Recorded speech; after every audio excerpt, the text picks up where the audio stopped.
I think we are ready to start now. Good afternoon, everyone, and welcome to the second out of 4 conversations for the future of Europe, this year taking place in the framework of the Wednesday EGPP seminar series. For those of you who connect for the first time, my name is Lorenzo Cicchi. I am the EGPP coordinator, and I will be chairing this session. It is a pleasure to see a lot of familiar and some new faces for the conversation today, led by Ulrike Guérot, titled A Republic of Europe, with a question mark, European Democracy After the Pandemic. As I said, the EGPP seminar series takes place every 2 Wednesdays, approximately, over the course of the whole academic year, and combines 4 different formats. We have research seminars, book presentations, seminars of the European Union Studies Working Group led by PhD researchers, and finally, conversations for the future of Europe, which is the case of today's session. Unfortunately, we are still confined to our Zoom limbo, let's say, but hopefully we will go back to some sort of hybrid event if the situation keeps getting better, with a combination of physical presence and online participation later in spring for the last seminars of the academic year. Now, for some introductory acknowledgements. First of all, I would like to thank Philippe Van Parijs for the honor of co-organizing the conversation with me for the 2nd year in a row after the very fruitful experience of 2020. Now, I said this already at the beginning of the first conversation that took place 3 weeks ago, but nonetheless, I would like to stress again how stimulating and also fun has been to work with him. I also thank the speaker, Ulrike Guérot, and the 2 discussants, Stefan Collignon and Alberto Alemanno, which I see that, is now in the room, for having enthusiastically accepted our invitation. And finally, let me acknowledge the support from our admin and comms team, which is Martina Popova and Sarah Bernstein, for the virtual logistics of the event. Now, before I move on to some more practical issues of format, timing, and technicalities, I leave the floor to Philip, who will give some opening remarks, reinstating the spirit of the conversations, present today's topic, and briefly introduce the 3 panelists. Thank you, Philip. The floor is yours. Thank you, Lorenzo. And the fun is usually reciprocal, so it was also a pleasure to co-organize that with you. Let me first remind the participants of the spirit of these conversations that were launched with together with Bridget now about 3 years ago. Very briefly, the conversations are inspired by 2 convictions, which I reread the sort of mission statement we adopted at the beginning. First one, in order to guide steps of the European Union and in order to mobilize its citizens so as to make such steps possible, it's not enough to analyze the past and to criticize the present.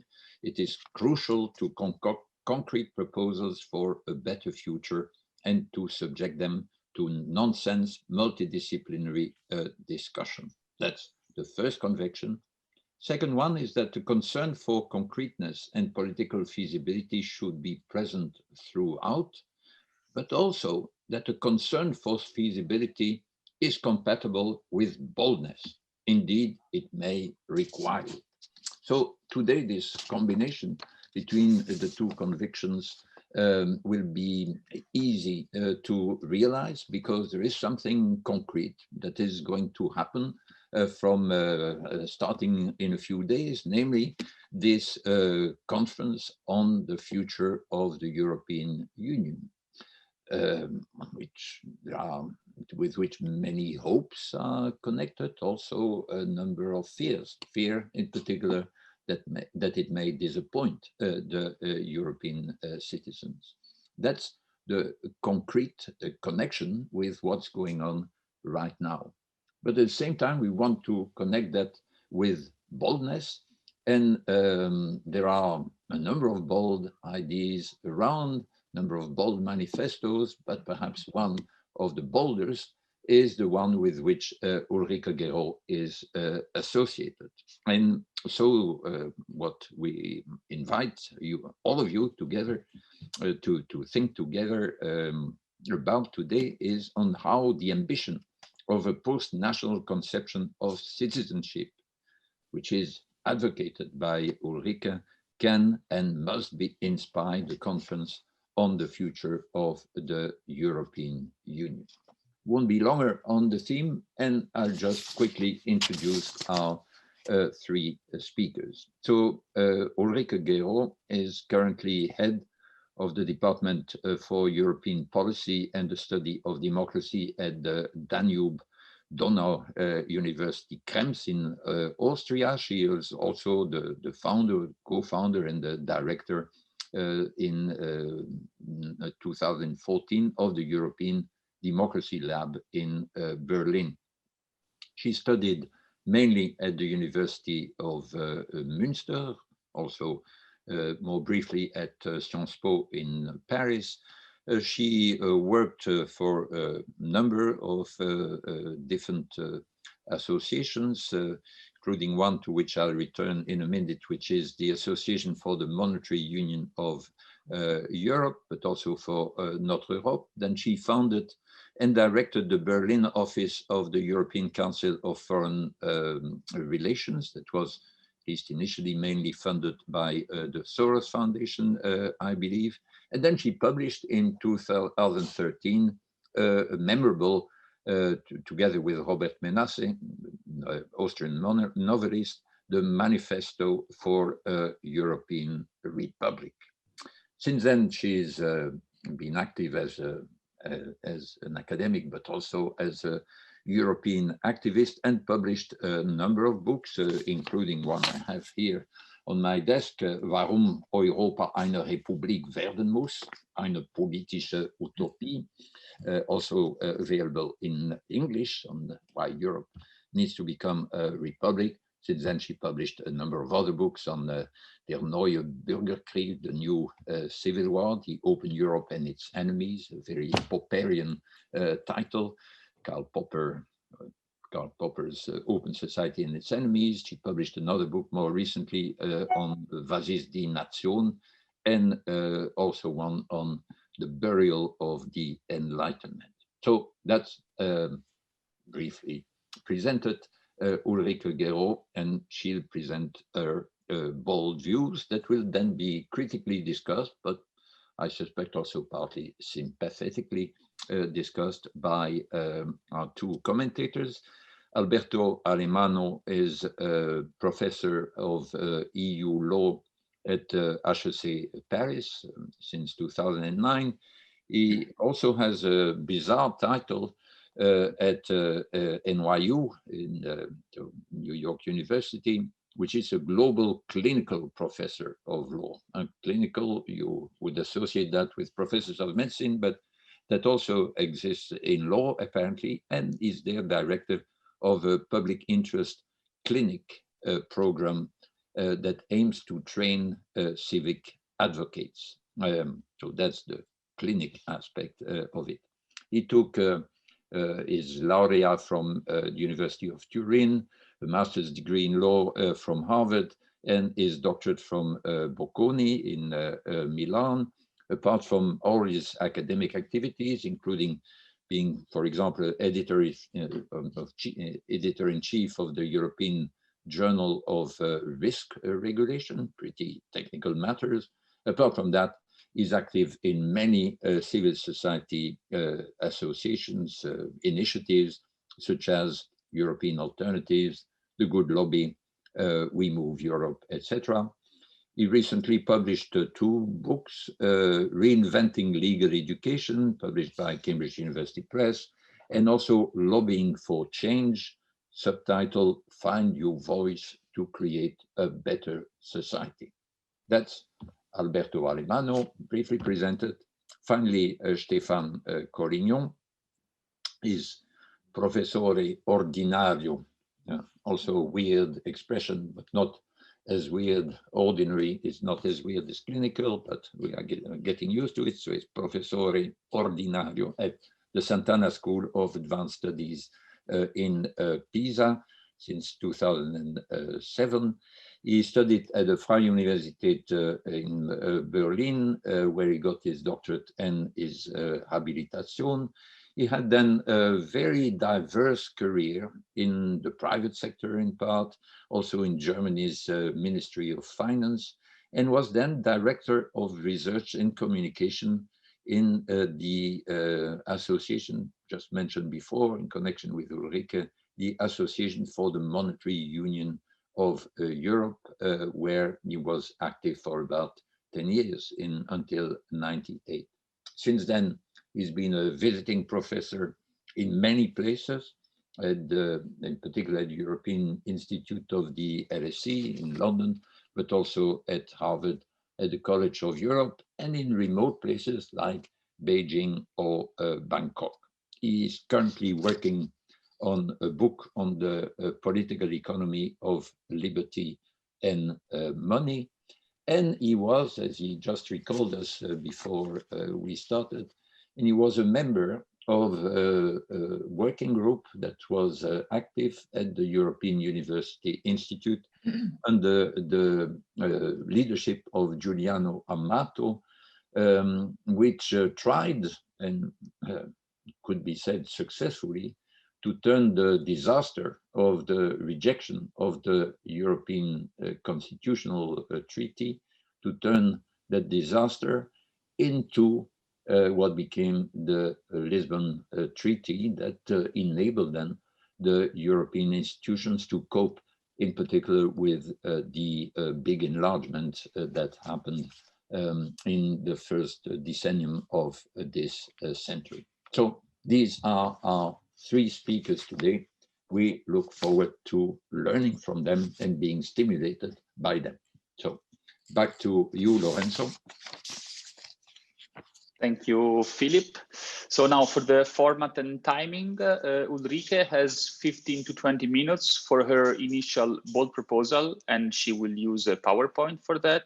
Then we will move to this discussants, and will be 8 to 10 minutes each to Alberto and Stefan, in this order, if they are fine with this, for their discussion.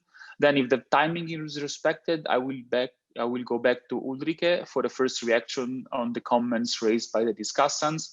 And then in the remaining time, I will moderate in the best of my capacities the Q&A and the discussion.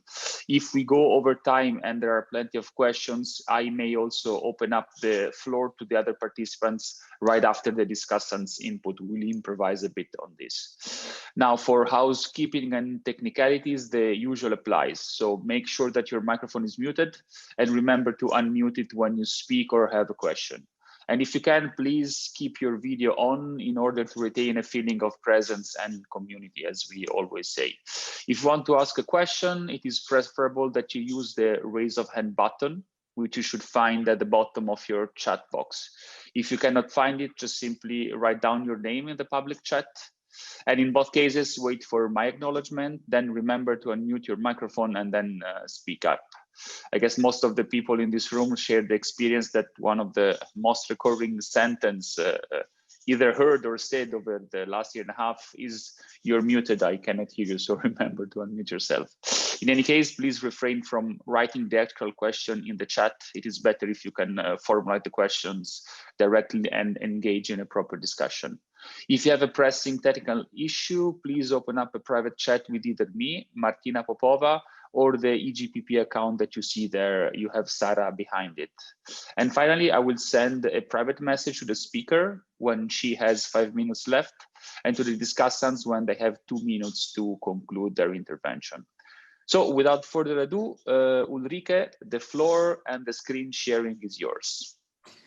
So welcome everybody. I'm very happy to talk with you about Europe, the conference on the future of Europe. I would prefer to be in Florence because in Berlin it's still really cold and I'm eager to get some sun. I'm especially pleased to be with Alberto, Calypso, Philippe, Stefan, all these sort of family members that we are since really basically decades. And it is dear to me that Stefan is here because when we came up with the European Republic, Stefan once told me that he's the architect and I'm the Baumeister. So as long as you speak under the auspices of the architect, nothing can fail in principle. So what are we doing today? I have 5 points prepared for you, just an historical overview. Where do we stand on the issue of European republicanism and especially European citizenship? First point, and I will have some charts at the end, but only that. The first thing is the historical overview that between 1950 and 2020, so 70 years European Union, basically what we treated also in academics obviously was this discussion about Bundesstaat, Staatenbund. It was all about integrating states. The states were the actors, and citizenship entered basically lately through the Maastricht Treaty in 1992. So when it was in the Maastricht Treaty, Article 22, it was a dynamic concept of citizenship. It was evolutionary. It is important to understand that at the beginning, everybody talked about union citizenship, meaning a market citizenship. And some 30 years later, basically, we have turned it slowly through lots of academic work into a European citizenship that further needs to be defined. Why is this so important? I come to my second point. It is important because shifting the union of states and the union of citizens, as mentioned in the Maastricht Treaty, we actually do a paradigm shift. The moment that we shift and we talk about the European citizenship, what we do is we shift the whole architecture of the European Union from states to citizens. We shift it also from integration to democracy. It is interesting that if you do semantic analytics over, say, the past 10 years of academic reading, European integration is done. It's more or less finished. We have the market, we have the currency, but the talk of the last decade is much more about European democracy, and democracy relates to the notion of citizenship, whereas integration relates to states. So it's a very important paradigm shift, which is basically in work. It is not so new, just to remind that one, because Jean Monnet, the famous sentence runs like l'Europe, nous ne coalisons pas des états, nous unisons des hommes. So basically, if now we shift the whole undertaking of Europe from states to citizens, we are basically in compliance with what Jean Monnet meant in the very beginning. More importantly, and I can only touch upon this very briefly, but there's interesting historical finding these days that also the so-called Hertensteiner program of 47, which was done after Ventotene, the Declaration of 44, was basically a citizen-based concept, and it was in a way torpedoed by Winston Churchill's speech. I just have a phone call, but we will ignore it. It was basically torpedoed by Winston Churchill's speech, who came with integrating the states. Yeah? So there was a competition, a historical competition in September 47, when the Federalists came up with the concept of citizenship, European citizenship, very early. And then Churchill, in his speech of 47, said integration of states. I come to my third point. And the third point is that where do we stand now? So we have important shifts basically since 92, and through the definition of union citizenship and European citizenship. We did the constitutional treaty in 2003. A very important book that I can only signal here was Etienne Balibar's book, Sommes nous citoyens de l'Europe. So Etienne Balibar, the book is so actual. What Balibar did is basically posing the question we are still answering today: are we really European citizens? The answer is sort of somehow, because in the market citizenship, what we are is we share as European citizens, everything when it comes to consumer protection and roaming fees and all this. We also share, if we are workers in different countries, free movement of person and free movement of choice to have a job. What we do not share, basically, is the political citizenship, and I will come to this later. But here we are in 2003. Balibar writes this important book, and then many important articles by Calypso, also here in the call, developed the concept of democracy, and that was, I think, the next breakthrough, where we understood that sovereignty should not be linked to one demos and one nation state, but that we could basically materialize many demoi. We can discuss this this with Calypso, who is in the room.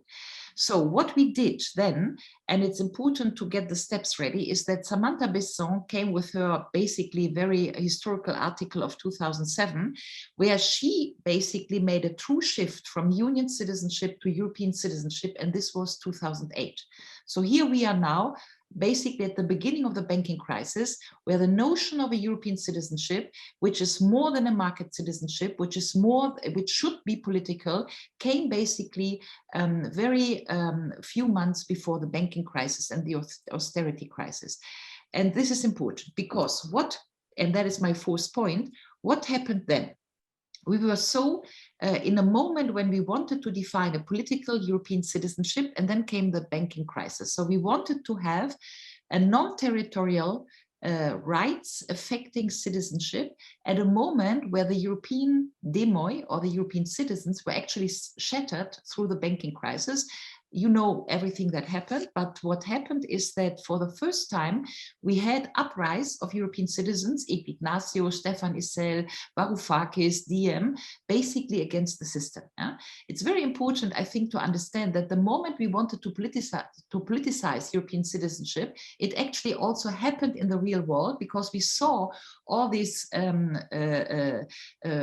emergence of NGOs, European NGOs, and so on and so forth.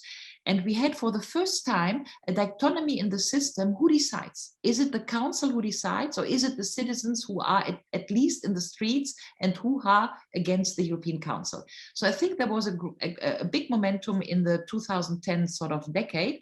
And what I think happened, in the words of Marcel Mauss, who wrote a very important book already in 1923, La Nation, le sens pour le social, I think is that the European citizens realized that they were intertwined in a socio-economic structure, and that was the moment where they were asking for getting represented all together.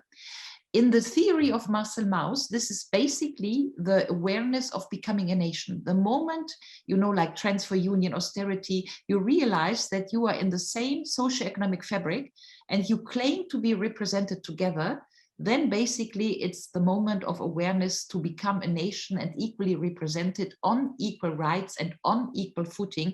That is why I think the banking crisis was a very important trigger. So I'm with my fourth point, and what we see here in around 2010 is we have a system against the citizens, or the citizens against the system. We have the citizens against the council, and we have a huge crisis of representation. And then, to just walk you very quickly through the last decade, everybody has seen the Brexit, the refugees, Ukraine crisis, the regions come in, Scotland tomorrow, Catalonia comes in, so break up of classical representation features in the European Union. I come to my fifth and my last point. I think the European elections of 2019 were another sort of shaping moment of European citizenship and the discussion. Democracy, we want European democracy, European citizens, and so. Because Mrs. von der Leyen was nominated council and president of the European Commission in the way she was, which is not as Spitzenkandidat, but then, you know, by the council, there was the claim that everybody has understood by then that there was an enormous democratic deficit. And so Mrs. von der Leyen said, we need this conference. The conference now comes together. The platform is open since last Monday. You have seen that there are basically two conferences, because there's the official conference, and then there is the sort of non-official conference. And the non-official conference is #CTOE, Citizens Take Over Europe. So there is a bottom-up movement to organize a citizens' assembly now, but there's also an official momentum, which is what the Commission with the Parliament does in terms of the conference on the future of the EU. So all this to say, and I'm basically finishing with this. Where is my PowerPoint? Which, so what we are in, and this is the historical momentum we are in, is basically that we want to overcome the boundary problem, which we overcame for the goods in the 80s. One market was the overarching theme of the 1980s. Then we did in the 90s one market, one currency. That is where Stefan and I met. Yeah, one market, one currency. So we basically ended up boundary problems for goods, and we ended up boundary problems for the money through equality, legal equality. The single market is nothing else. We don't see your PowerPoint. Okay, sorry, why you don't see it? Bildschirm freigeben.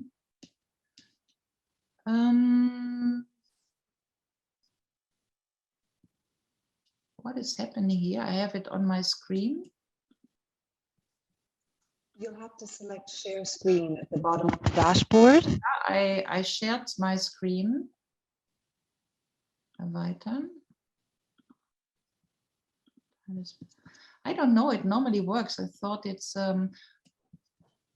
okay, let's not lose time. It's not so important to have these pictures, but the boundary problem is basically shifting the legal boundaries in the national. I need to tell this person that he needs to call it.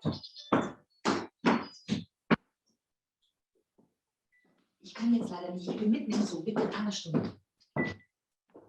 So, we shifted the boundaries in the single market because the single market is legal equality for goods. That's what we did in the 80s. Then we said one market, one currency. We shifted boundaries, legal boundaries for the currency, the 90s.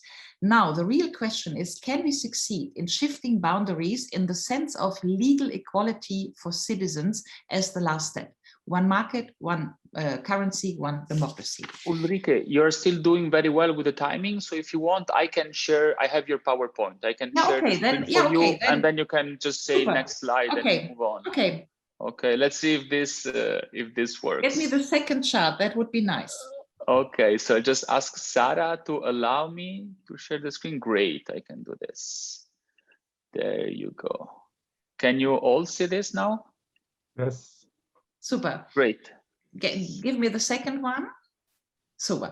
So shifting boundary today for meaning in the sense of legal equality for citizens would mean what? It would essentially mean what Pierre Rosanvallon has called in his book from '94, Le Sacre du Citoyen, the sacredcy of citizenship. This is, we go beyond market citizenship, we go beyond having the same roaming fees, having the same labor mobility, but we share what T.H. Marshall in the 50s already called civic, political, and social rights. Yeah, and built on civic, political, and social rights, basically Rosanvallon's book, which came in '94, is pledging that le sacre du citoyen, the sacredcy of citizenship, is if you share civic, political, and social rights, which is voting, taxation, and social equality. So now we are fighting. I think this is what the contemporaries are in. We are precisely in this moment. Why? Because we have already a lot of initiatives also in the conference on the future of Europe about voters without borders, voting without borders, like, you know, I'm resident in Vienna, I can't vote for the Austrian National Assembly, although I pay taxes in Austria, all these kind of things, yeah, so voting. Social equality, we had a very strong paper by the European Commission through the pandemic that the social pillar needs to be enhanced, and this is so since the Göteborg Summit of November 2018. So there is a social pillar really coming, so social rights for citizens, and also all these initiatives that we can see, European basic income and so on and so forth, which are also now on the conference on the future of the European Union. And thirdly, taxation, yeah, because Rosanvallon says voting, social access, taxation, but because we have the rescue package now, and because we have the first talks about if we want this to be financed, the European Union needs to be an income, own taxation income, be that on CO2 or so, we are basically as contemporaries, I think, in the momentum of shaping this European citizenship in the sense of le sacre du citoyen of Pierre Rosanvallon. So now, obviously, there is the question of exterritorial, territorial sort of combination. Is the European citizenship, is it territorial for all those who are putting literally the feet on the ground of the European continent, or is it exterritorial for those who have a national citizenship and the European one is only hybrid? But give me the next chart, and then I will argue that what we precisely need to achieve is this. It should be next to in our portemonnaies to the European credit card, Euro credit card we have already, which is a full-fledged European citizen card. And I think, because I worked for Jacques Delors, in the 90s, what we should do is put things on a timeline, because what we succeeded with the market and what we succeeded with the currency is nothing else than system change and system change on a given timeline. We did the euro on 2002, but we had 3 steps: 94, Lamfalussy and the Monetary Institute; 99, we fixed the exchange rates; 92, euro in the pocket. And I think if we would take the conference on the future of Europe as a sort of process that begins, say, in 22, when Mrs. von der Leyen is finishing it, and then we say, okay, 10 years from now, 15 years from now, we do a European citizenship card, which allows all European citizens the same voting everywhere in the European Union, which allows social access everywhere, like child pensions, all these sort of things, yeah, and which allows obviously elections. We would basically do what Samantha Besson calls in her article, building the affective, the affective, the emotional notion of a European identity, yeah? Because you have this card in your pocket and it gives you right, but also it creates affection. So we could combine this, I can't be long here, but we could combine this with all this electronic data sort of digital agenda of the European Union, a little bit like Estonia, create the European electronic sort of citizenship card and allow citizens wherever they are in the European Union to go with an electronic European citizenship card into the local administrations to move from town to town. I think it would have a breakthrough effect for everything we want in the next decade. So now, can I have the last final chart? I just want to signal you that I'm a Mitklägerin, co-organizer of a claim at the European Court, and the court has already accepted our case. It's the case C 252/29, and what we claim is that European citizenship is of permanent status. The European Court has accepted the claim, and it's interesting that it did so because it said if the claim is valid, it is also zulässig. Also wenn die Klage begründet ist sie auch zulässig. I don't know the legal words, but if the claim is valid, the formal criteria are also fulfilled, which is very interesting because the court built as a bridge. What we mean by this is, what we argue is that even if the UK has left the EU after Article 50, the British citizens are still European citizens because European citizenship is of permanent status. Why? Because it has been granted through the Maastricht Treaty in 92 directly as an individual right. And so because it has been granted by the EU, it cannot be taken away by the UK. And so let's see what this means. But with the events in Scotland and tomorrow's elections, I think all bets are off for recasting the dimension of European citizenship, because if the court goes with us, it would be a clear paradigm shift and a clear shift from Union of States to Union of Citizens. It would shift the sovereignty into the lap of the European citizens. European citizenship is of permanent status. And here we go. Then we have basically a free route to build the democracy we want to build. Sure, we then would still need to discuss what is the second chamber. Is it the regions? Is it the towns? Is it Scotland, Catalonia, Tyrol, whatever? But this we could discuss. The basic for each and every democracy is that the citizens of this polity are equal in rights, allgemeiner politischer Gleichheitsgrundsatz, so this would be complied, and that it is permanent. So this is basically what I'm heading for. If we were to do this, then just a little word how to connect the discussions of the past with the discussions of the future, because I'm very often asked, what is the difference between Federation of Europe, states, states are federating, and republic? The difference is that there's no difference. It's just complementary. We are, for instance, the Bundesrepublik Deutschland. We are French Republic, Repubblica d'Italiana. So the Republican principle is the overarching constitutional principle, and it is nothing else than equality of citizens, the legal equality of citizens. This is the overarching constitutional element. Yeah? There's a lot of literature on this. If you create a republic on the basis of equal rights, independently of your origin or your identity, so we, the 446 European citizens, we declare we want to be submitted under equal rights, also civic, political, and social rights, then we shift it into a European republic. And the secondary question is then, do we want a federal republic like Austria, Italy, with the regions, or Germany? Or do we want a central republic like France or Poland? But everybody is a republic. So basically, that's my input. Thank you very much. Okay, thank you very much, Ulrike. I will stop the screen sharing, and thank you for staying perfectly in time. We are now at the 20th minute. So without further ado, I just leave the floor now to Alberto for his initial reaction to this, and then to Stefan. Alberto, the floor is yours again for 8 to 10 minutes. Thank you, Lorenzo. Thank you, Philip, for the kind invitation. I definitely share and subscribe the two convictions underpinning this series of conversation hosted by UI on the future of Europe. And I feel very privileged to engage with some bold ideas. There are not so many bold ideas nowadays around Europe, so it's a real privilege to be able to do so. I always feel very re-energized after being exposed to Ulrike's contagious vision for Europe. And I always come out of our exchanges and conversation with a desire to help to craft the path that might actually lead towards some of the reality she envisions.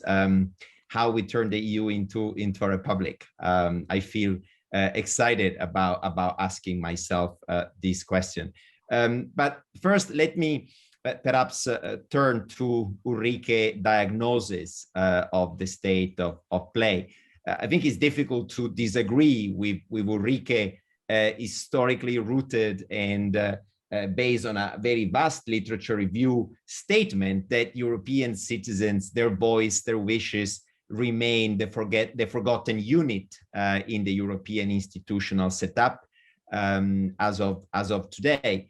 We citizens are part of the project, but we have very little visibility of the dynamics that somehow shape how this supranational level is affecting our life chance and opportunities. Our European experience of life is not matched by an equally European political experience. So what Ulrike was telling us about Marcel Mauss, I think, is even more valid today. There has been, and there is more and more awareness about our socio-economically European experience of life, but this is not matched by a political experience in the very same terms. So formally speaking, we are all equal. We all have the same chances in the market and in relation to our political rights, but some of us are more equals than others, and not only because of our individual socioeconomics, but because of the state where we were born or where we decide to live, which is my case, for instance, paying taxes in Spain, but not having political rights here and working yet in another country. So I'm exposed to these realities of Europe more than many other millions of citizens who perhaps are not necessarily confronted with those realities. How to explain today that an Italian teacher got a job, whereas a French teacher hasn't? How to explain that the EU is about to crystallize such differences by granting them a European-wide common certificate, enabling them to actually travel or not travel Europe. It's pretty clear that the old construct based on permissive consensus no longer holds. More and more people, not only the Dutch, realize that there's a European elephant in the room. We're still a few, we're still a small community of people who have this realization, but this realization, I think, is somehow emerging, is more than the tip of an iceberg, is also reaching below the sea level. So today, the mismatch between the European impact on citizens' life and their respective ability to shape European action is becoming more and more visible. And COVID is just the latest case in point, shedding some light and prompting some ha-ha moment in greater segments of the population. More and more people are noticing, and more media are actually highlighting those deficiencies, even though everything that happens in Europe is always perceived through the prism of the nation state. So also these accounts are not necessarily very European. They don't get the whole, they get some parts of it, but overall they convey a similar message. The project is not complete. There is a mismatch between what we perceive and what the reality is. Why we are all undergoing one of the first shared collective experience as Europeans, the pandemic.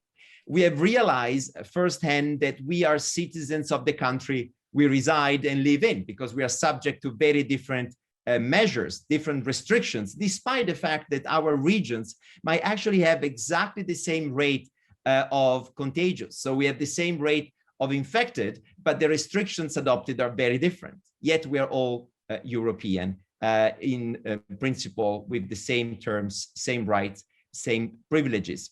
There's no logic in that, and a great number of people are clearly noticing. And the patchwork of national uncoordinating measures have already costed lives. They already damage livelihoods, notably of those millions of Europeans, around 4% of the population that live across borders, not to mention the impact that this already costed to the project itself. However, it's possible, I think, today to see the imminent launch of the Conference on the Future of Europe as a byproduct of this emerging awareness that the project not only is incomplete, but also requires to fill the gap between the citizens and the European supranational government, because this is affecting their lives without them having a chance to shape it.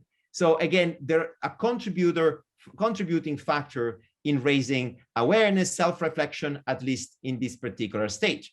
So if our political leaders feel ready today to embark on a self-proclaimed democratic exercise such as the Conference on the Future of Europe, is probably more out of need than because of a choice they actually made.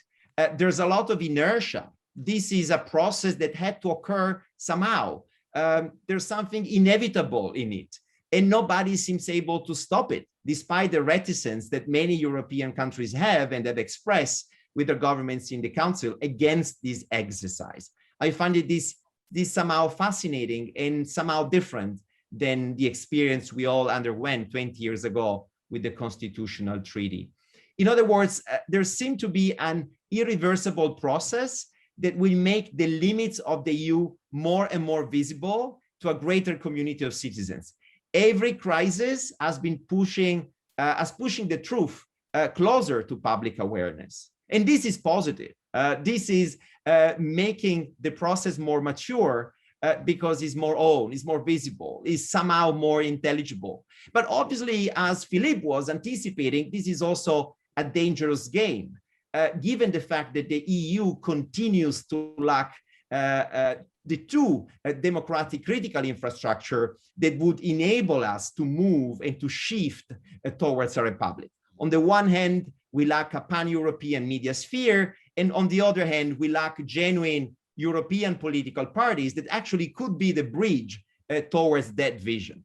And I think this is what affects European citizens' political equality the most, right? We don't have equal opportunities to participate, as we're not equally informed. We're not exposed to the same subject. We're exposed to many different Europes with very different regulatory constraints, despite of having such a market.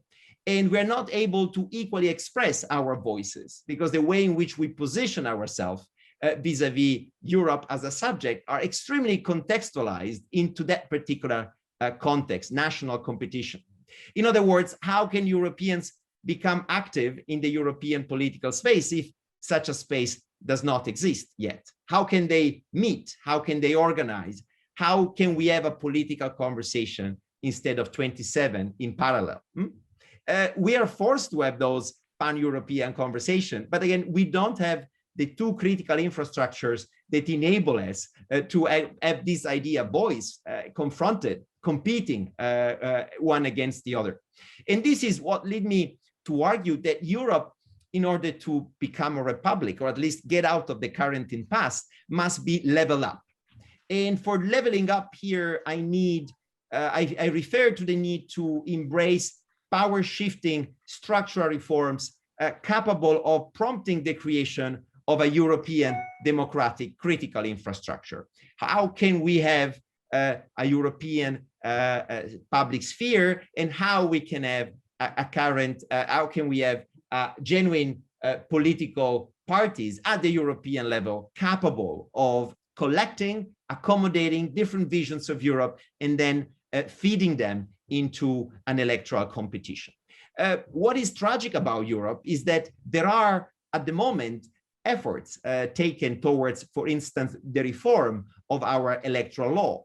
The European electoral law that we have used in 2019 still hasn't been ratified by some countries like Germany. And that's the reason why there is some pressure on the European Parliament, which for once has the legislative initiative. So it's the one that has put forward the new rules of the game to go ahead. And those proposals are discussed with zero attention by the media and by political leaders about these new rules of the game that in 2024 will actually govern the way in which political leaders would be selected and all the major institutional dynamics that we're going to be discussing and defining the next step in integration.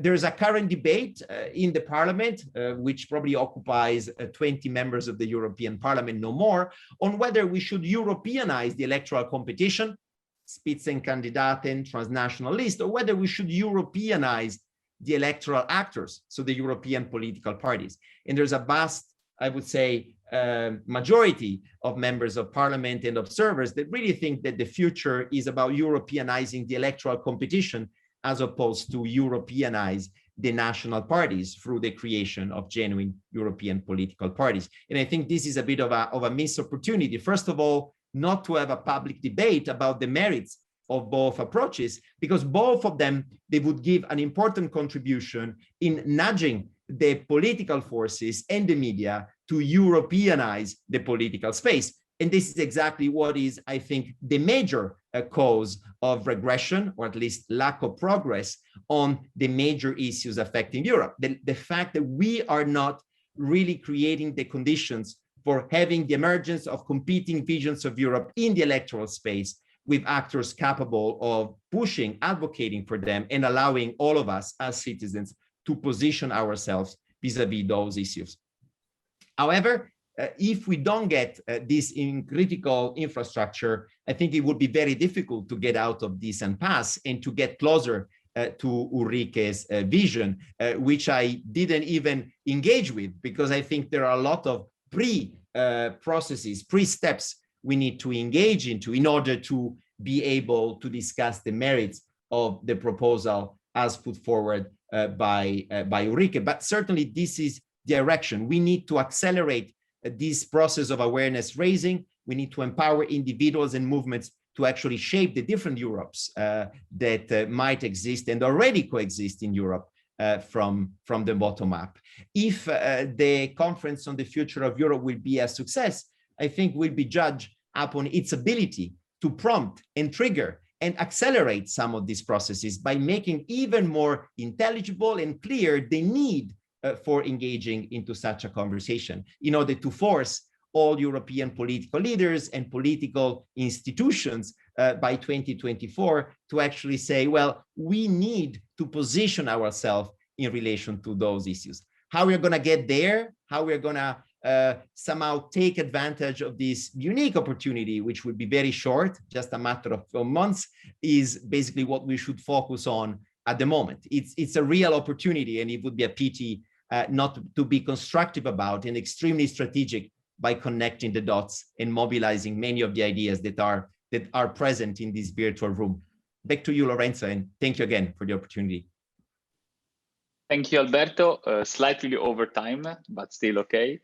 Stefan, without further ado, the floor is yours. Yeah, thank you very much. I value the opportunity to discuss with Ulrike, whom I've known and worked with for so long, and indeed she is, I wouldn't say architect and Baumeister anymore, but I would say that we are playing a big football game, and she's now taking the ball and trying to put it into the goals. I'm just a boring economist. You're all probably philosophers and political scientists. And so what I have to say is a bit of a pinch of salt in the whole thing.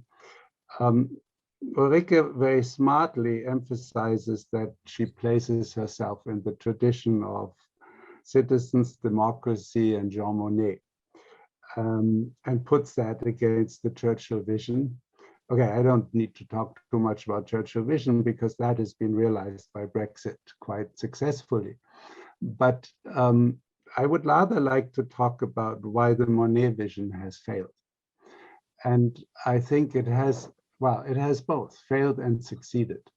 It has succeeded in what I would call the creation of a huge amount of public goods that we are sharing, whether it's a common market, whether it's agricultural policy, competition policy, monetary policy, fiscal rules, whether it is free movements of people and goods and capital. All these things are public goods.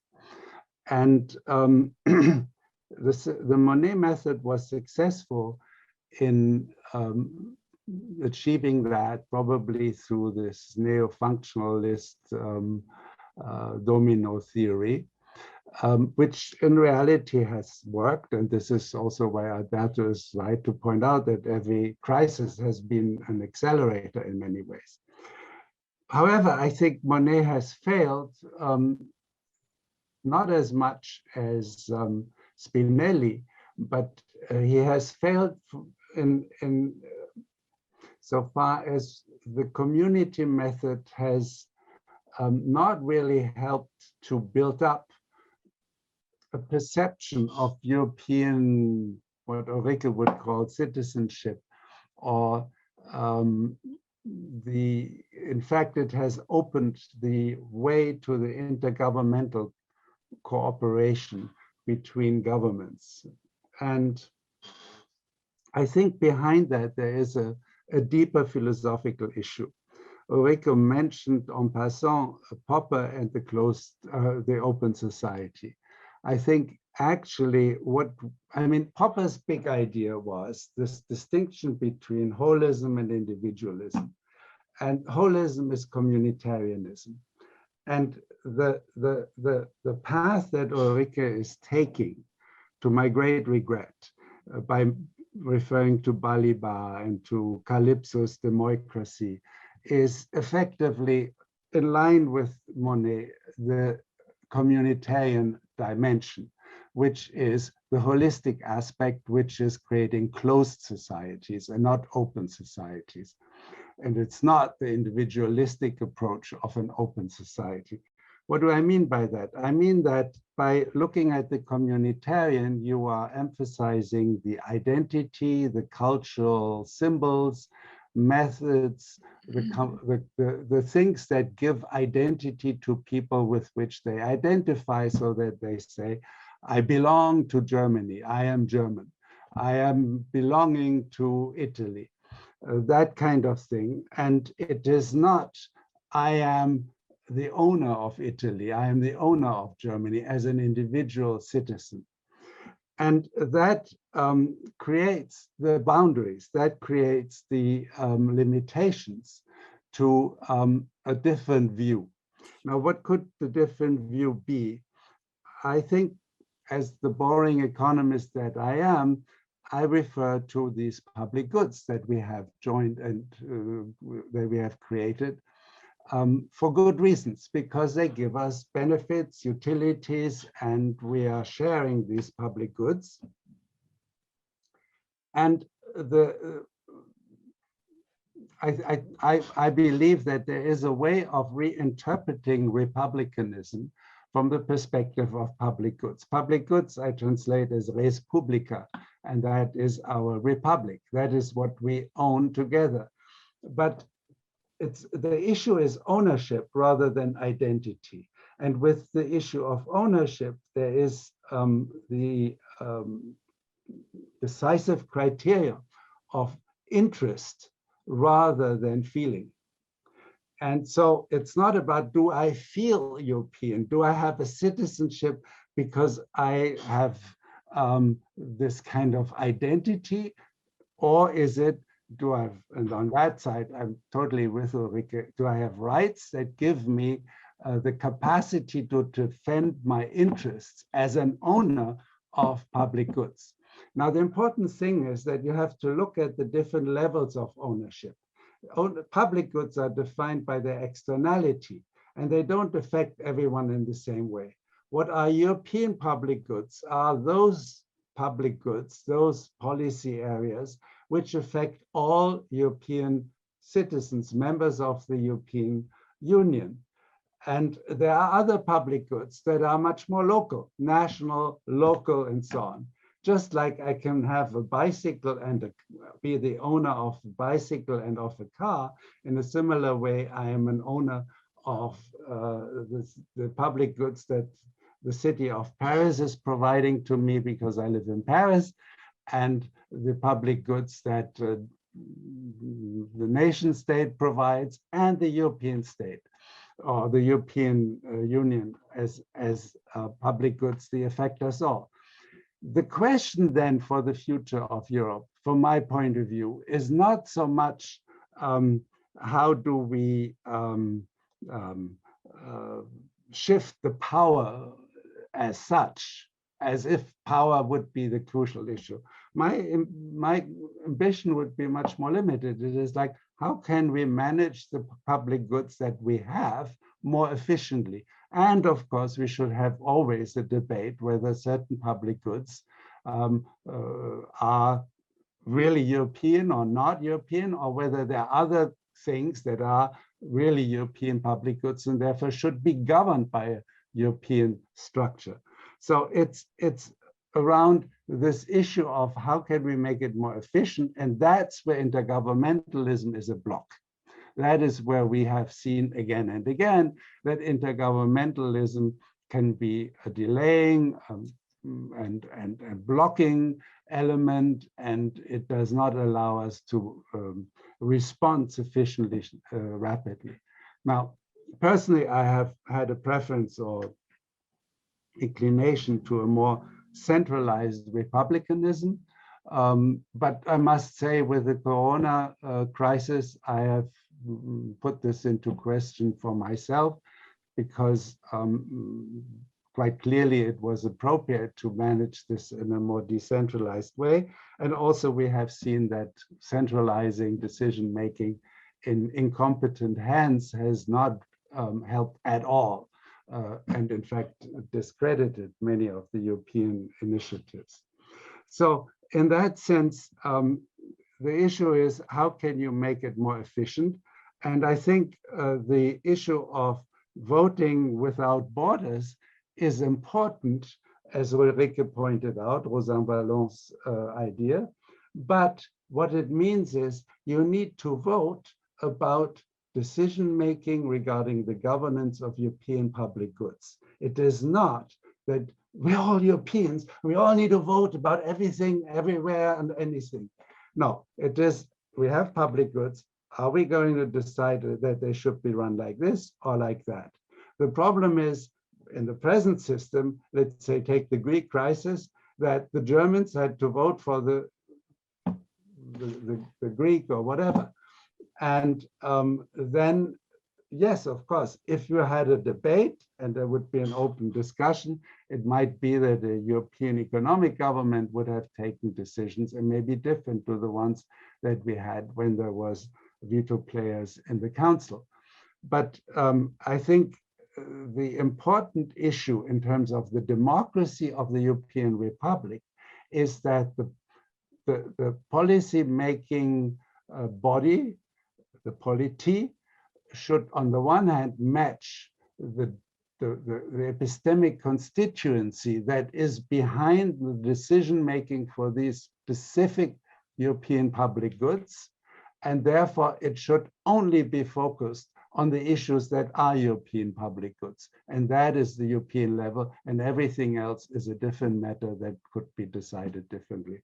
So that is very much what I would like to do, like to say. And so, yes, I think European Republic is,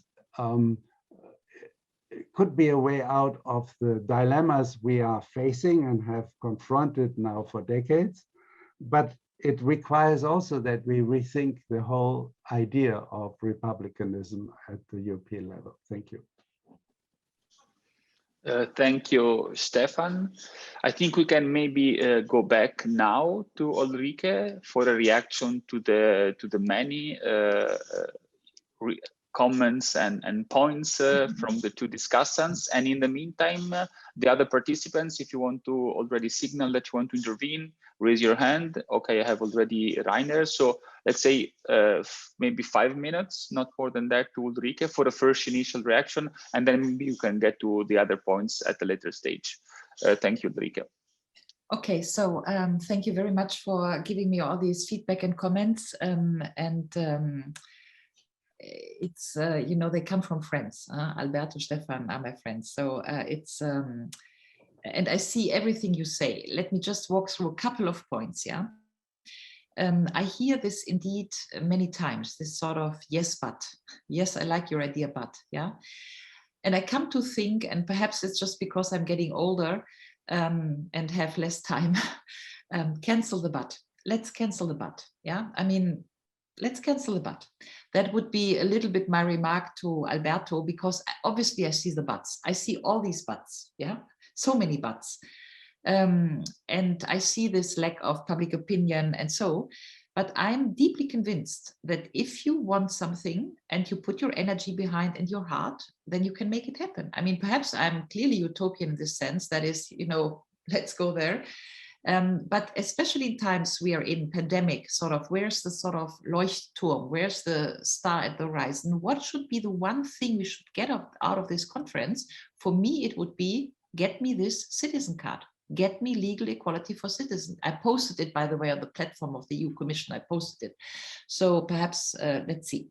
I agree with Alberto especially, and this is why I say cancel the but, when Alberto says every crisis shows the flaws of the EU system evermore. Obviously we do. We do see this, and we analyze, and Stefan has written book on book about the flaws of the economic governance. By the way, he has taught me these flaws in the 90s. We see them evermore. The problem is who sees them. I wouldn't say that all citizens see the flaws. What citizens smell is the system is not functioning, and what the effect is that there's a rise of populism. And so we go with populism, and then we try to explain populism. We have political problems. We are all fearful as we speak that Marine Le Pen wins the next French elections. Yeah. So there is a point for me where this sort of every crisis helps us to see the flaws better. Okay, but at some point, I think systems can also basically fall together, and we don't know. So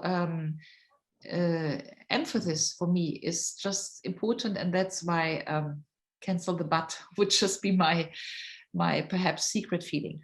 How do we get there, Alberto, is for me not the essential question. I hear it many times. How do you get there? How do you get there? Yeah.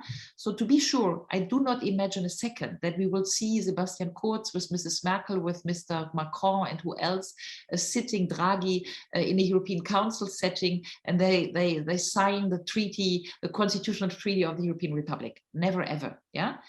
But I'm always comparing this historical momentum with what happened with German unification.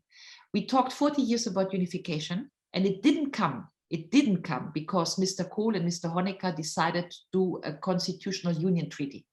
But still it came. And it came because Bärbel Bohley was on the streets, and then history took the momentum it took, and we unified Germany. Yeah. So if you don't get a thing on the way that you think it should be the way, it does not mean that the thing does not happen. It just comes through another door of history. And that would be my sort of thing. And this is why when we are talking about way and goal, what's the way to come to the European Republic and what's the goal? I would always go goal, goal, goal. Define the goal. The way we can't predict, but the goal we can shape. And the goal for me is, if Hegel's Weltgeist opens the doors of history of Europe again, for me, the goal is only sneaking in legal equality for European citizenship, as we sneaked in the euro, which was in the shelves for 30 years, the moment German unification came.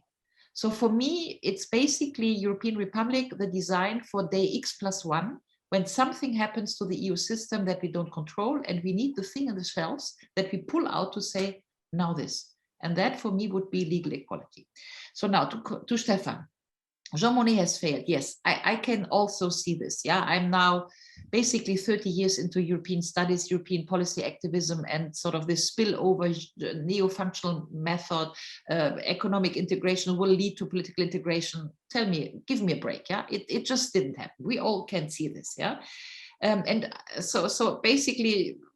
Andrew Moravcik one. Oh, don't overestimate the EU. It is what it is. I mean, all the articles we wrote and read in the 90s. Yeah, and I totally agree with Stefan. Sort of, let's focus on what we have, and these are the public goods, and it's how to organize who uses them, and so,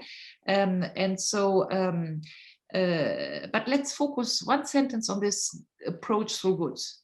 I totally agree. But at the end of the day, if you have goods and the provision of good and ownership, that was the term Stefan used, yeah, and the question of interest, then the interest question is, who pays for them? Who pays for them, the public goods? And that is the question on budget. Who pays for the European public goods? And if you want to answer the question on the European budget, who pays for the goods, then you answer the question of who decides. No taxation without representation. And I feel like everything we're discussing about this 750 billion package now is precisely what we are doing. So now you gave me food of thought, Stefan, and I'm very thankful, because I do not want to end up in a sort of communitarian, sort of miefige Europäische Republik that smells sort of closeness. Yeah, I wanted open, liberal, turn to the wall. And I also read all this communitarianism sort of stuff of Michael Saunders. Yeah, so there is a problem there, and I do not want to give this impression that my European Republic is about this sort of communitarian sort of thinking. However, there is an ultimate question which I cannot answer, which is, can we speak out? Should we speak out? Do we want to strive for Europe as a state? And if we want a state that is constituted as a republic, then obviously you have insiders and outsiders, those who are in and those who are out. And the question is that criteria a communitarian criteria? Does it smell identity sort of thing, just because you have a functional European state? I put an open question. I just want to tell to everybody, I'm not naive. Yeah, I look into all the processes, the global processes, and I'm not naive at all with respect to what is statehoodness today and how it is breaking up through neoliberal mechanisms and so on and so forth. So I do not want to overemphasize.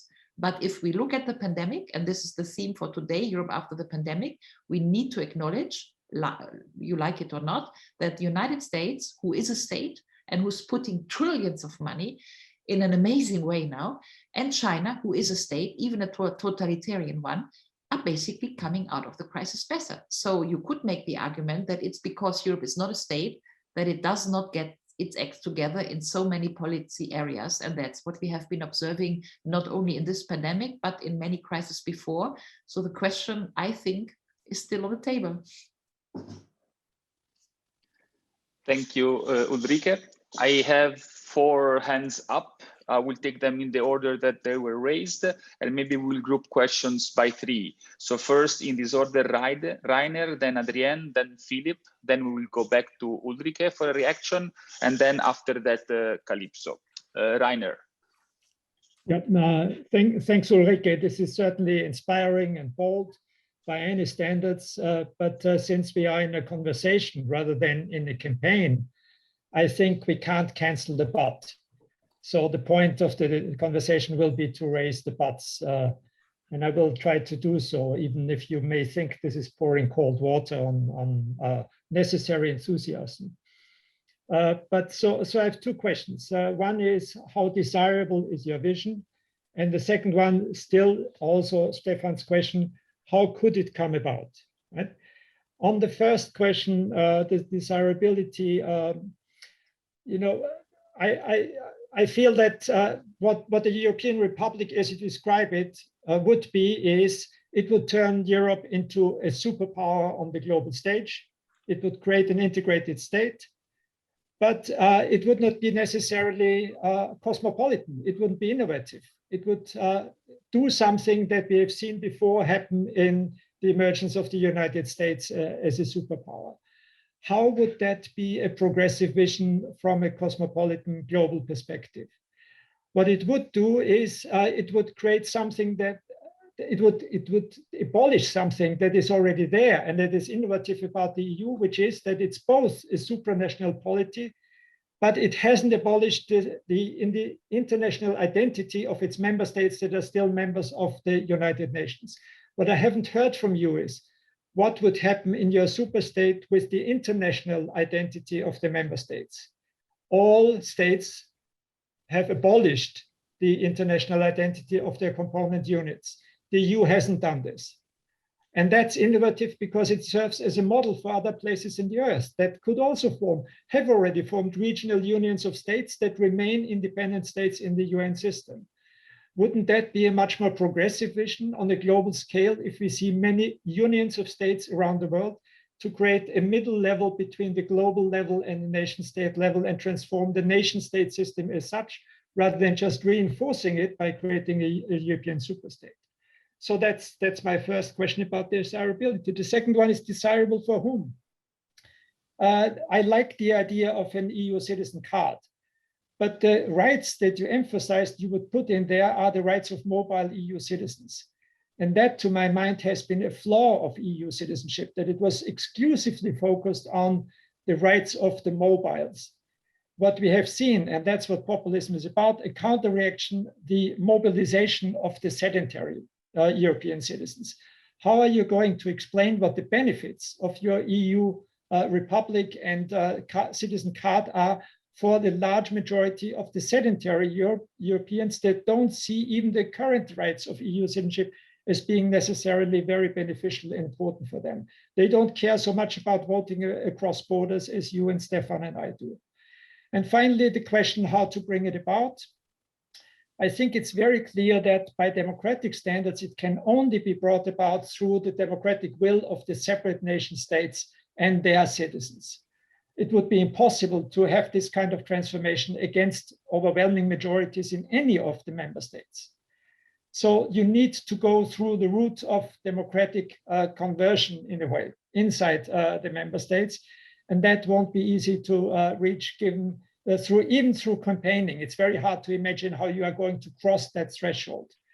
The only way you could cross it is through crisis. And that's an old insight. European integration is built through crisis.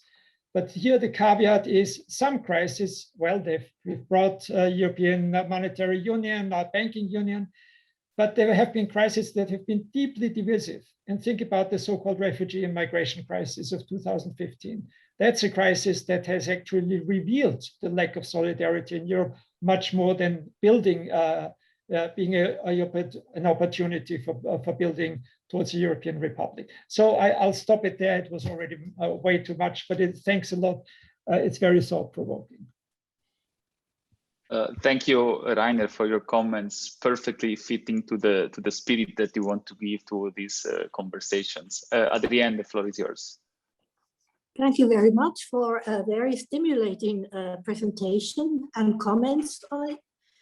I do, for my first point is that I do agree with Rainer that you have to keep the but, because if you don't know what the but is, as has been described by Alemanno, the lack of the socio-political infrastructure to bring these changes about through a democratic process as regarding the European public space, as regards European parties or a changed electoral law, it is very difficult to act in a targeted way and just hope for some contingency to happen, and which will bring all these about, right? That's my first point.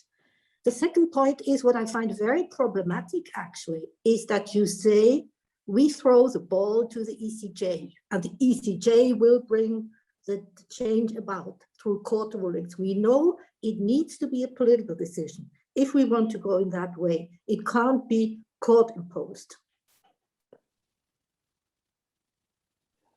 Thank you, Adrienne, for the very succinct and concise question. We really appreciate this. Now, Philip, the floor is yours. Yeah. I had a question for all three, but Ulrike already responded to the one I had in mind. So one question for Alberto then first.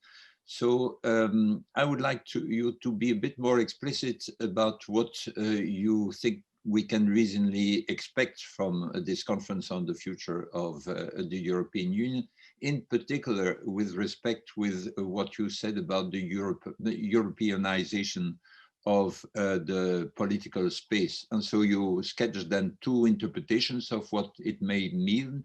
So if you could just say a bit more about each of the two and why you prefer one of these two, and what can be expected in terms of progress along in this domain from the conference, and what can be done, what should be done in order to have that progress. My question to Stefan is in fact more philosophical, because although you said you are an economist, I mean, essentially the question you ask is of a very philosophical kind. So there are these two attitudes you contrasted, and one focusing on identity, the other one on public goods. One is more effective in a way, the other one is more utilitarian in the relationship between citizens and the European Union.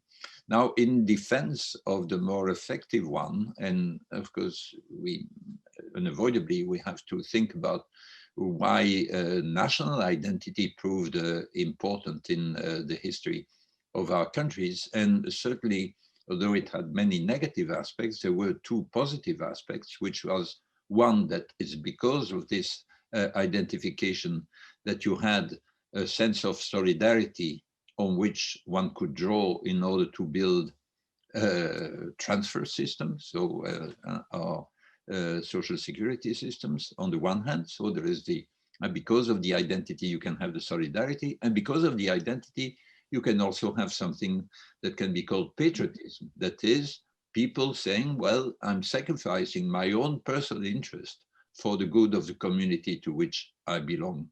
And in order to get that, it seems that you need to have something else than the purely utilitarian or instrumental relationship to the polity, which you would have if all that matters is the public goods which benefit you as they benefit other people. These are my two questions. Oh, thank you, Philip. Can we take Calypso as well, because I will have to stop exactly at 2 as I have a class. Yeah, that's what I wanted to suggest. Also, given that Philip has also has a specific question to Stefan and Alberto, maybe we get Calypso and then we go back to the table in the same order. So Ulrike, then Alberto, and then maybe Ulrike, then Stefan, and then Alberto. So in case we go a bit over time, Stefan has the time to reply. And Calypso, please, I ask you the favor of being very concise. Thank you.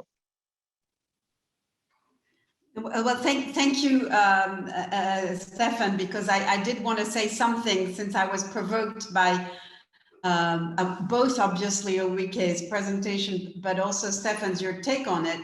I think it speaks to Ulrike's great, presence in this debate, that we're fighting over you, Ulrike, and that you're in Vogas and Balibar, and clearly Reiner too, and Stefan wants to kind of take you back.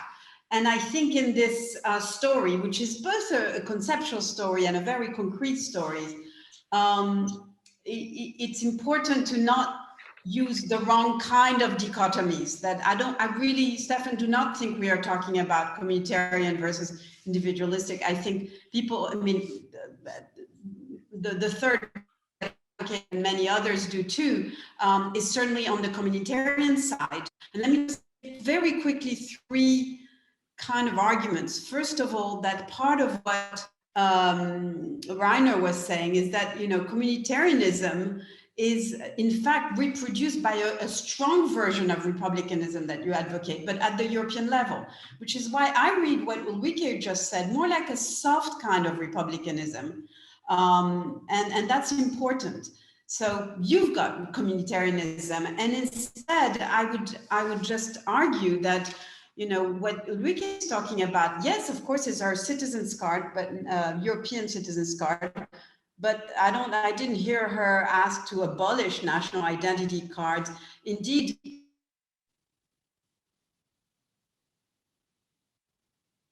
card, you show me yours, and we show the one we share at the European level. So a true revolutionary and ambitious idea of European integration, this two pillars that Alberto was talking about, speaks to that. They're about conversation horizontally.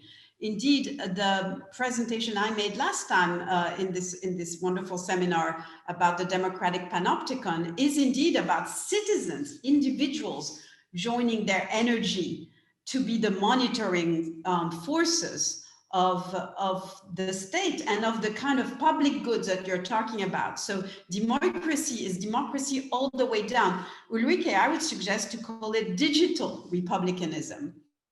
And just and the third point here is simply on this bigger question of rights project, because after all, Popper was taking sides on this kind of big question about identity versus interest, with a certain version of Enlightenment only focusing on things. It was where killing each other in duels and wars. But as Philip just argued very well, identity is not just on the dark side. Emotions matter in politics. And the question for us, and that's where Ulrike is so strong, is how we can mobilize emotions and identities positively and constructively for Europe, starting with, what I call, legal empathy. Knowing each other is not just a cold calculation of what is in my interest. And since Ulrike mentioned Rosanvallon, let me mention two other wonderful French intellectuals, Soupiou and Castoriadis, who both wrote on the dark side of Enlightenment, because at the end of the day, it does reflect a certain understanding of the EU as indeed about consensus rather than agonistic. And ignoring that there are really deep first order disagreements that we may have based on a mix of identity and interest. And this Europe that Rainer was talking about, and the political Europe that Adrian was talking about, indeed is about also agreeing to disagree, which is why and democracy all the way down needs to be there. And so, Ulrike, bravo, and thank you for provoking this conversation. Thank you, Calypso. So maybe let's go back to the panelists in reverse order. First, Stefan, who has more time constraints. Then and Alberto. I also need to be out at 2 sharp. Okay, then, I give the floor to Stefan, and then maybe Ulrike very quickly, and then finally to Alberto. We stay in this order. But thanks again to everyone for their comments. Okay, thank you. I want to come back to the issue of identity. And the thing about Popper is where he is really great for this whole project is that he talks about individualism versus holism. Holism is a broader notion than communitarianism, but I think communitarianism is the most dominant articulation of holism in our time. And so when Philippe talks about patriotism and I sacrifice myself for the whole, wonderful, wonderful. This is the definition of holism. In Hamburg, there is a monument which shows German soldiers, monument to First World War, and it says, Germany must live even if we have to die. That is holism. And if this is the patriotism, it explains perfectly why nationalism is so or so impossible to have it compatible with European integration. This is just the opposite. What I'm saying is, go for individual ownership. I have a bicycle. I'm an owner of bicycle. That's my identity as a bicycle driver. And I have a car. It's my identity as a car driver. And I have an identity as the citizen of Paris. Now, with Calypso, I would say, well, we can look at what your demoi are. Are the demoi identities, like the German demos against the Italian demos?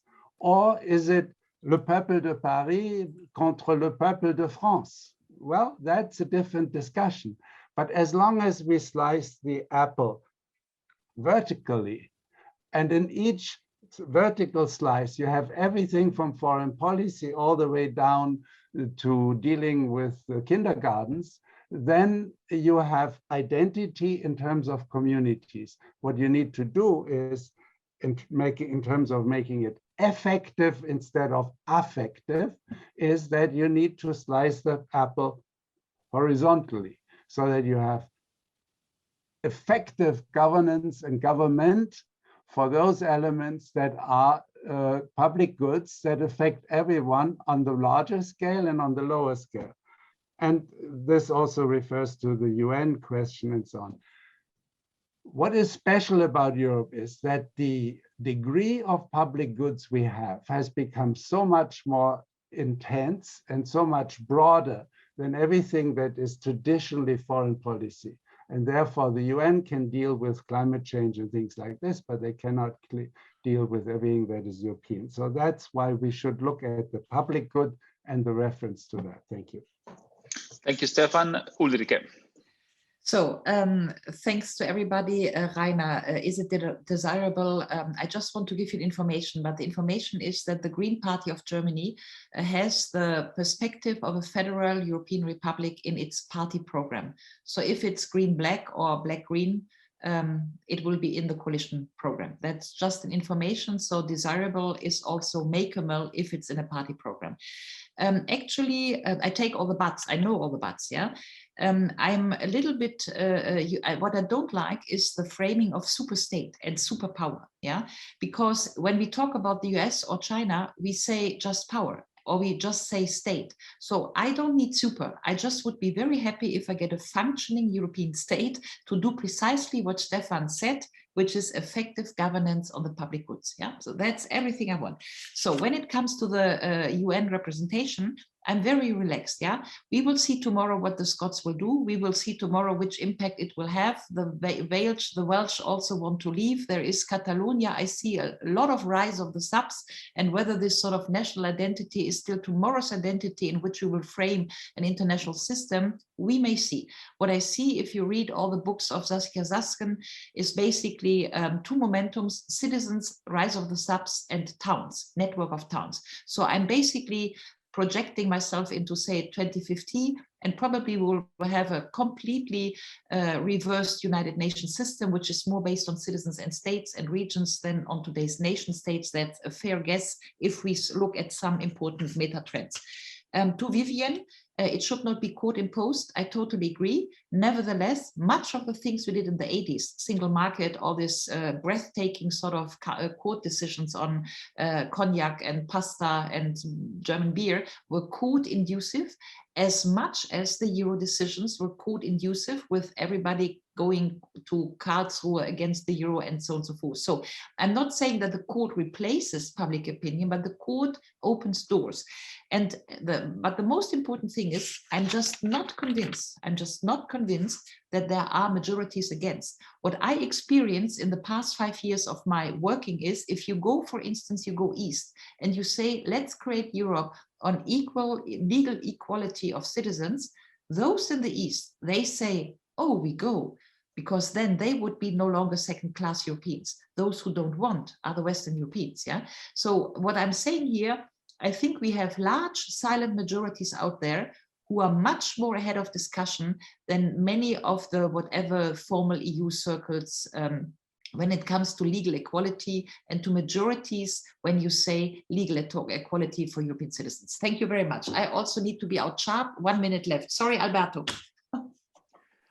Thank you, Ulrike. So we close with Alberto. Alberto, a couple of minutes to get back to Philip's comment. Thank you. Thank you, Philip, for asking what to expect from the conference on the future of Europe, a $6 million question. Obviously, as you know, at the UI, not only at the School of Transnational Governance with Calypso, we are co-hosting also with Nicola Milanese Institute Taking Europe, a major forum where we are considering, discussing and following very closely how this conference could mean for the future of democracy in Europe, in particular from a participatory perspective. I think it's very important to acknowledge the unprecedented nature of this conference, and in particular, what I would even venture to say, the bravery awarely or unawarely, that the institutions are showing in experimenting a citizens' assembly in transnational scale. This is something that has never been experimented. So this is new. This is something of interest, which is already raising some concerns. There's a lot of resistance against the idea that at the end of the day, the institution might lose control, not really of the platform, but more of what is going to come up of the Citizens' Assembly and the role that the plenary in the conference will actually play in making sense of this input and then transferring them into the political space. That's the reason why there's a current political impasse.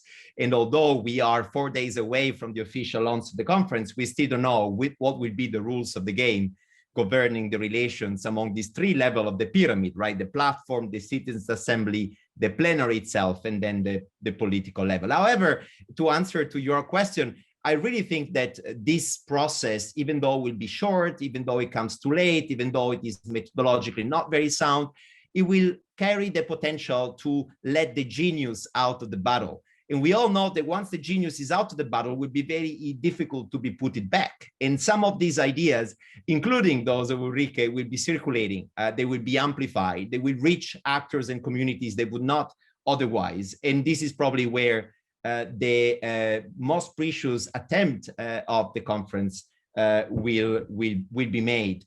When it comes to the electoral reform, let me only highlight a paradox. The genesis of the Conference on the Future of Europe is really about fixing or remedy the original sin of Ursula von der Leyen being selected in a particular way, in a way which was not really foreseen. But the electoral reform, which was really the first file for the Conference on the Future of Europe, is already out of scope, is already not covered by the conference itself, because it is handled in parallel by the European Parliament with a total disregard for the Conference on the Future of Europe. So the kind of little debate which is emerging now won't be part of the conversation, unfortunately. Thank you, Alberto. We are already after 2 p.m., so it's time to wrap things up towards the end of this very engaging and stimulating discussion. We should really consider having a 2-hour conversation, because 1 hour and a half, it's really not enough. I would like to thank again all the panelists and all the participants. Now, for the regular EGPP seminar series, we could reconvene at the end of May, on May 26th, with the research seminar with the speaker Bruno De Witt. But before that, we have 2 more conversations taking place actually in the next 2 weeks consecutively. And on this note, I will just leave the floor to Philippe for some concluding remarks and for giving us a preview of the next conversation, which will take place again next week, so on May the 12th. Thanks again to everyone, and Philippe, the final floor is yours. Yeah, so we are already over time, so I'll be sort of hyper brief. Just to say, so just a word about next week. So one proposal that has been made repeatedly from different circles, different countries, is the idea that the national parliaments should be involved more in European decision-making. So there is a specific proposal called TDEM that was launched essentially from France. So, and we'll have Antoine Vaucher, one of the leaders of that group, who will present that idea, but it was supported by other people, including Thomas Piketty, for example, and it's a specific proposal for nationalizing European politics, so involving the government, the national parliaments in European politics as a way of bringing European decision-making closer to the people. Other people are very skeptical about that.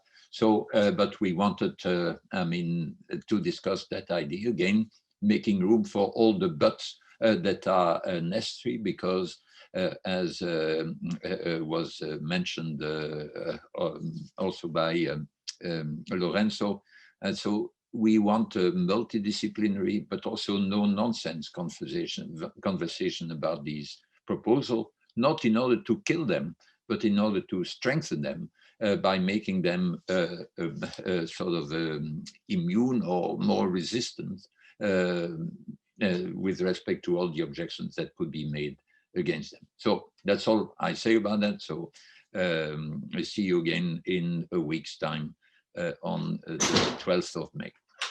Bye-bye.